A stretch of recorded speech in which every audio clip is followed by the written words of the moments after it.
সম্মানিত দেশবাসী, খেলাফত মজলিস কর্তৃক আয়োজিত আজকের এই সমাবেশের সম্মানিত সভাপতি, আপনারা জানেন ভারত আমাদের বন্ধু সেজে আমাদের দুশ্মনী করছে।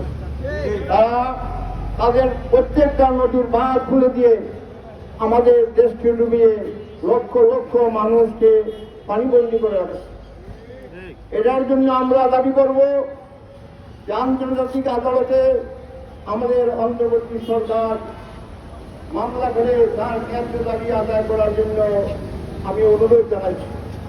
তার সাথে সাথে আমি ঘোষণা করছি, এই দেশের আমাদের সর্বস্তরের জনগণ এবং যত রাজনৈতিক সংগঠন, সামাজিক সংগঠন সকলেই আমরা এই এলাকায় গিয়ে পানিবন্দীদের সাহায্যে আমরা এগিয়ে আসি, এই উদাত্ত আহ্বান জানাচ্ছি।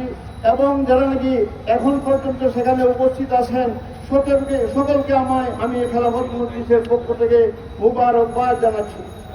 আপনারা জানেন এই সরকার জালিম সরকার আমরা বিচারিত করছি। এই ভারতীয় সরকার, এই সরকার ভারত থেকে নিয়ে আস্থানা নিয়েছে। আস্থানা নেওয়ার পরে আবার এই বাংলাদেশের প্রতি তার বিভিন্ন ধরনের ষড়যন্ত্র রয়েছে। এই সময় ষড়যন্ত্রের মোকাবেলা করার জন্য সারা বাংলাদেশের দেশবাসীকে আমি উদ্যত আহ্বান জানাচ্ছি। আল্লাহ পাক রব্বুল আলামিনের কাছে আমরা সব সময় দোয়া করি। আল্লাহ বলছেন ওয়াস্তাঈনু বিস-সাবরি ওয়াস-সালাহ। আল্লাহ পাক রব্বুল আলামিন বলছেন তোমরা কি করো, নামাজ এবং ধৈর্যের সাথে কি করো, তোমরা আল্লাহর সাহায্য চাও। এই যত মুসিবত আছে সমস্ত মুসিবত থেকে আমরা মানা চাই। আল্লাহ পাক রব্বুল আলামিন যেন আমাদেরকে এই তৌফিক দান করেন এবং এই দেশকে দ্বিতীয়বার স্বাধীন করতে গিয়ে যে শুহাদা শহীদ মৃত্যুবরণ করছেন, শহীদ হয়েছেন, তাদেরকে আল্লাহ পাক রব্বুল আলামিন যেন এর চেয়ে সত্যমুক্ত মুকাম দান করেন। ওয়া আখিরু দাওয়ানা আলহামদুলিল্লাহি রাব্বিল আলামিন।